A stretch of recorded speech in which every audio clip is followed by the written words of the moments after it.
Okay, so thank you very much, Michael. And so I start with the first question about you and how did you become a sociologist? Sociologist? Oh, that's a long time ago. Oh, well, I was a mathematician and didn't like mathematics. I went to the States between school and university, and that just changed my life. It was 1965, exciting time in the United States. And I was coming from England, as you probably know.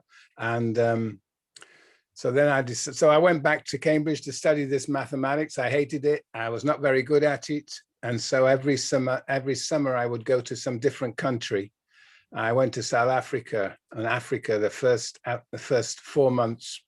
And my eyes just widened to the different worlds that exist in this one planet. And I think the second year I went to India. They were both had deep impressions upon me. And I actually took up a sociological project, though I knew no sociology, in India, to study the medium of instruction in university education, which was a big issue in India, whether it should be regional language, Hindi, or English. Anyway, I just had this idea that you do an experiment, and I knew nothing, right? So I was 17, 18, 19, whatever it was. So I decided that the best way to figure this out was to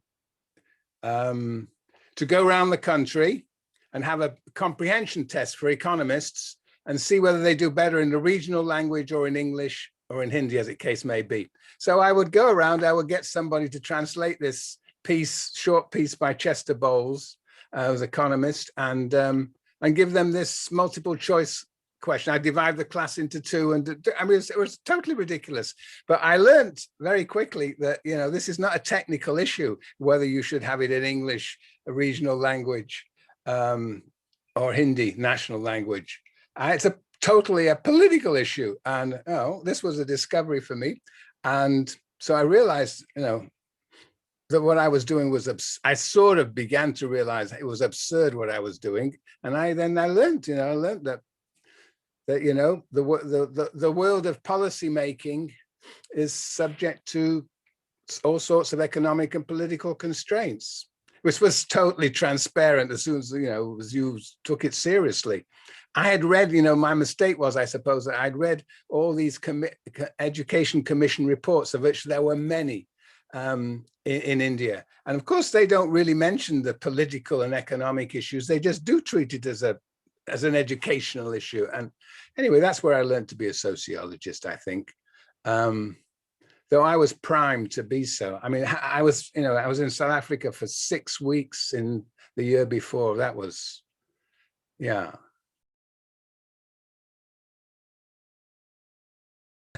I thought that racism was something, this is a relatively recent discovery. I thought racism was something that happened, in South Africa. That's what, of course, the struggles were in England at the time. But of course, there was this deep racism in England that I was unaware of. As I grew up, I didn't spend any time with anybody of any color other than white. And yes, there were some riots. I knew about them vaguely, but it's only in recent years, perhaps 10, 15 years, reading Stuart Hall and people like that, that I discovered that there was racism, and deep racism in England. And so that's, so yes, it's empire comes home, so to speak. Anyway, yeah, I could go on and on, but that's how I began to be a sociologist. And then after I finished my degree, I managed to get my degree in mathematics in Cambridge, and so that's enough. I'm not going. So I just went off to Africa, to South Africa again. I became a journalist there because I had a white skin. I could hardly write English, being a mathematician, but I have white skin, so that was a credential to get me into journalism. And it was 1968, can you be, and I was given, it was a new magazine in South Africa called News Check. And it was like sort of Business Week here. And And basically there was just the back pages were for foreign affairs, because South Africans were not interested in foreign affairs, least of all business people. So they gave me that to contribute to the back pages. And this was a great time. 68, there was Paris, there was all the student movements everywhere. There was this Prague Spring, there was the Biafran War. I mean, you know, so again, that was quite an education for me.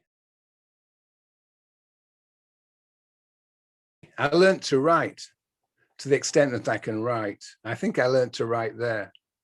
It was under deadlines. I hated it. I couldn't stand it. Anyway, after 6 months, I left and I went to Zambia.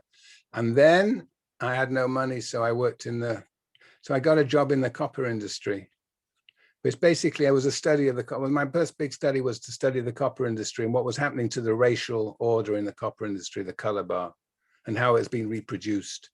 In post-colonial Zambia, Zambia had got independence in 64, arrived in 68, and the color bar was being, you know, blacks were promoted, but then whites who were being displaced were also promoted.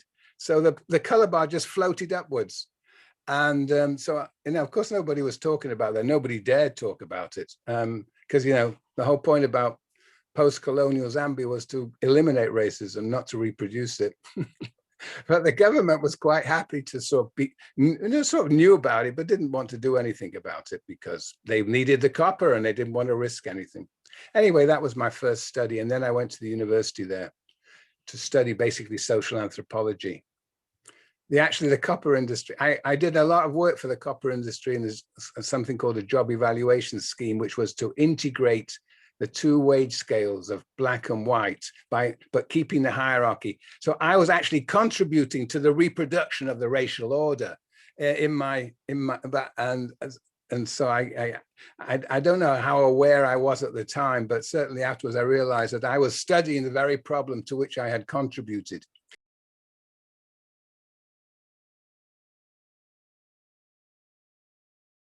So that's why I went to the university, did social anthropology, and finally studied what I'd always wanted to study was student politics. I was of that age, you know, education was to solve the problems of the world and students were to be the agents. And so and I wrote my MA, long MA about student politics at the University of Zambia. And that's where I was educated in social anthropology. I had 3 amazing teachers. And there were only 2 of us, one from Zimbabwe, one from England. And and there was a big dispute as to whether, you know, it's a new university, they'd only been open since 66. So it was 6 years or 5 years, 4 years. How can they afford to devote resources to these foreigners doing MA? All right. So, because I had a degree, so it would have to be an MA. So anyway, the dispute was resolved. They decided to do it. So the 3 major faculty would meet with both of us, one guy from Zimbabwe, black guy, and myself, and they would just terrorize us, we write a paper a week, and they would just pull them apart. So I was ready to go to Chicago, I guess. I was prepared for anything, because I never, ever received ever in my life such devastating criticisms every week from these very extraordinary figures. One was a very committed member of the Communist Party in South Africa who was living in exile, a very famous fellow who was both an anthropologist and a political scientist and a sociologist. Anyway, Jack Simons, he left. And then there was this Dutchman, Jaap van Velsen, who'd been trained in anthropology in Manchester under Max Gluckman, who became really my mentor for those 4 years and long after. And then there was this Indian guy who was just fresh out of Delhi University and with a PhD in anthropology, and another Marxist. They were all Marxists of one form or another. And, you know, there was no way of not being a Marxist under their sort of bullying behavior. And but it was just at that time, right? It was obvious to be a Marxist. This was the time of the Tanzanian school. I mean, you know, it was in Africa, that was, you know, the dominant, the leadership, the new leaders of New Africa were all talking about socialism, humanism. And then the academics were perhaps a bit more serious about what on earth is this socialism that turns out to be capitalism. And so many people were very much shaped. I mean, Foucault was there, Derrida was there in North Africa, and then there was Frantz Fanon. I mean, these people were very much shaped, and then there was this important school of social science in Dar es Salaam in Tanzania. Very famous people: Wallerstein, Walter Rodney, John Saul, Giovanni Arrighi. So many people were shaped by that period. And then I decided, well, what the hell, I'm going to, all this terrible sociology, because we were criticizing this development sociology that's coming out of the United States, the modernization theory. And I decided, well, I should go back to I was not going to go to England. That sounded totally boring. So I will go to the United States, if I possibly can, and study sociology there, where all this conservative sociology was being produced. And so off I went to the best place for conservative sociology, which was Chicago. And well, there was something called the Committee of New Nations there. But then as soon as I arrived, that had been disbanded, and I found an incredibly provincial sociology. And it was so boring next to what I'd experienced in Zambia, where we had these multidisciplinary seminars and all excited about what was happening in Zambia and what was not happening. Then you go to the United States and they just, as if there was nothing outside Chicago, certainly nothing outside the United States. It was just, it was very provincial. And of course, there were no Marxists around. In Chicago, there were other departments had Marxists, but my department never did. And I was the only out Marxist at that time. Unfortunately, I found people who supported me. William Julius Wilson, who became probably the most famous of sociologists in the United States. He was just an associate professor, just arrived like me. He was interested in race and class, and so was I. And so we got on, and he sort of saved my neck. I wouldn't be talking to you if not for him. And then there was this political scientist, Adam Przeworski, who also made a big name for himself afterwards. He had just arrived in Chicago too. So there were people around who made it possible for me to survive there. So I survived, and I was just lucky. I got this job at Berkeley. I mean, where all the graduate students were already, well, not all of them, but there are feminist Marxists. I mean, that was the dominant perspective of the time. And basically, when I arrived in Berkeley in 76, 77, the faculty were hardly teaching. I mean, they were just in, and the department was divided, and there was the remnants of the 60s wars. And I come in, I'm the token Marxist. There's no other, there are leftists, but no Marxists.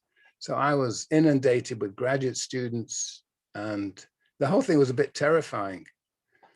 But anyway, I survived that too, I guess. And they tried to kick me out a number of times, but they failed. They being the other side of the department. And I guess I'm still surviving, still teaching. And most of them have died. But there were some pretty famous people here. And there were people who really did not want me to be here, and then certainly did not want me to get tenure. They did absolutely everything they possibly could to make sure it didn't happen. Anyway, but I survived. Was it after Wisconsin? No, Wisconsin. Well, see, what happened was that I was, after 5 years, 6 years, you go up for what is called tenure here, right? So I thought it was clear that I was not going to get tenure. So my friend Eric Wright said, okay, we better get you a job in Wisconsin. So they got me a job in Wisconsin. So I left Berkeley. And at the very moment I left, they decided to give me tenure, much to everybody's surprise. It was a complicated political process that took place outside the department. And so then I realized that I couldn't just leave. I had developed so many commitments to so many students that I couldn't just abandon them. And so I came back. I was happy to come back, by the way. No, I was not. I couldn't. Madison is, have you ever been to Madison? No. It's a small provincial town, right? It's basically a university town. It's the capital of Wisconsin, but still it's a very small provincial place. I couldn't survive in a place like that, even with my close friend Eric Wright. And at that time, Wisconsin was ranked #1 and it thought itself to be great, but it was great because it had strong quantitative sociology, but it also had this Marxist wing.